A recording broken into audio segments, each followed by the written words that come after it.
Pastieri svoje ovce. Ich práca bola náročná. Cez deň pásť, dojiť, v noci strážiť košiar pred medveďom či vlkom. To z nich vykresalo drsných mužov. No ich srdce ostalo úprimné a dobrosrdečné, bez pýchy a lakomstva. Jaj, ale som mal dnes ťažký deň. Stacho, Fero, Stacho, to si ty? Kde je Fedor? Fedor? A? Joj, ten šiel ešte stádo pozatvárať. Vnímaj, už ide. Čo vy chlapi, vy ste mali o mňa starosť mnohu? Veď ja som šťastne pásol, chvála Pánu Bohu. No, a keď som tak bol všelikde, hociťa som vám videl. Hoci čo? Ale čo si také videl? Pozdieľaj sa s nami. Nuž, keď som napojil ovce pri salaši, pobral som sa hore ku zelenej paši. Slnečko pálilo, ja upotený, nuž, tak som si ľahol do chládku pod strom na zemi. Keď tu zrazu čujem silné hlasy, ale mi z toho dúbkom stali vlasy. Nuž, vybehnem na skalu, pozriem na všetky svetové strany a čo vidím? Samé karavany. Ale koľko tých bolo, hádam aj 1000. Bratku, ja dúfam len, že tí cudzinci neprišli do nášho mesta, aby nám zle spravili. Joj, to sa neboj, ja tak celkom neviem, bo som nebol s nimi, ale ich úmysel ten je isto dáky iný, bo ani zbraň nemajú, cestujú v tichosti, hádam budú i dobrí hostia. Tak, možno aj tí dobrí hostia budú. Ináče, chlapi, či sa mi to zdá, lebo mi už oči neslúžia. A my sme len traja. Nemali by sme byť náhodou 4? Ty máš pravdu, No? však Kubo chyba. Poďme ho nájsť. Ty, dobrý, ty, ale z času na čas dobrý napadáš, dobre. Poďme. Poďme.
Ale bratkovia, čaute! Kubo!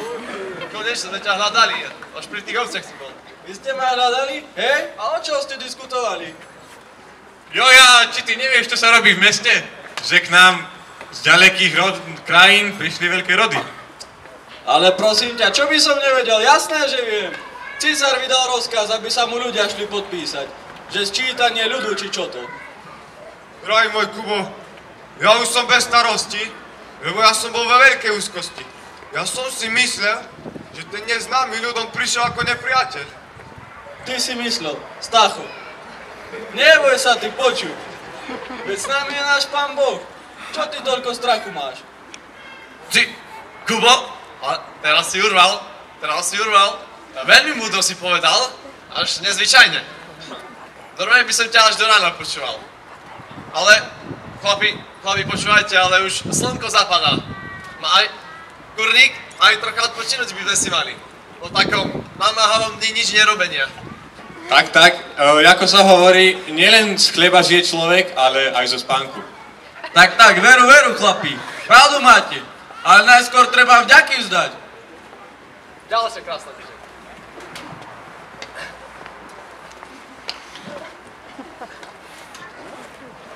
Ďakujeme ti, Bože, za celý dnešný deň, že si nás chránil a nad nami bdel. Tvoji služobníci sú unavení a idú spať. Amen. Amen. Dneska taká dlhšia bola. Sme sa urvali, no. Dobrú. Chlapi, vietor fúkal, nikto nezapnoril, nejaký bordel tu máme.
Chlapi, vstávajte!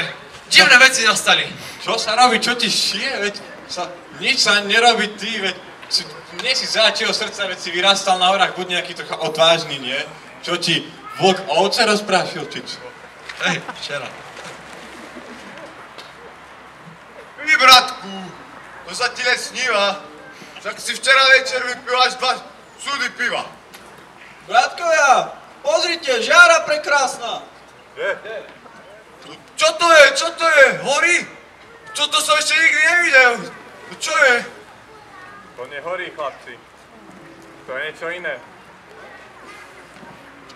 Lebo dneska je taká žiarivá, krásna noc.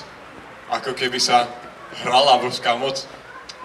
Hviezdy na nebi tancujú a anieli sa v nebi radujú. Kubo, vstávaj! Kubo! Vstávaj! Spaktoš, bo to aniel o tebe vraví. To nejaká novina neslychaná. O mne? Pastieri, prichádzam k vám z neba. Vstaňte a choďte do Betlema. Hviezda vám ukáže cestu k tomuto svätému miestu. Už sa tak neľakajte a do Betlema utekajte. Počuli ste? Do Betlema. Čuli ste tu zvesť? Že v Betleme sa objavila hviezda všetkých hviezd. Poďme aj my, pokloňme sa nášmu Mesiášovi. Tak, každý jeden k nemu kľakne a dôverne jemu riekne. Vítaj, vítaj, kráľo náš, čo srdiečko krásne máš. Poďme. Poďme. Poďme.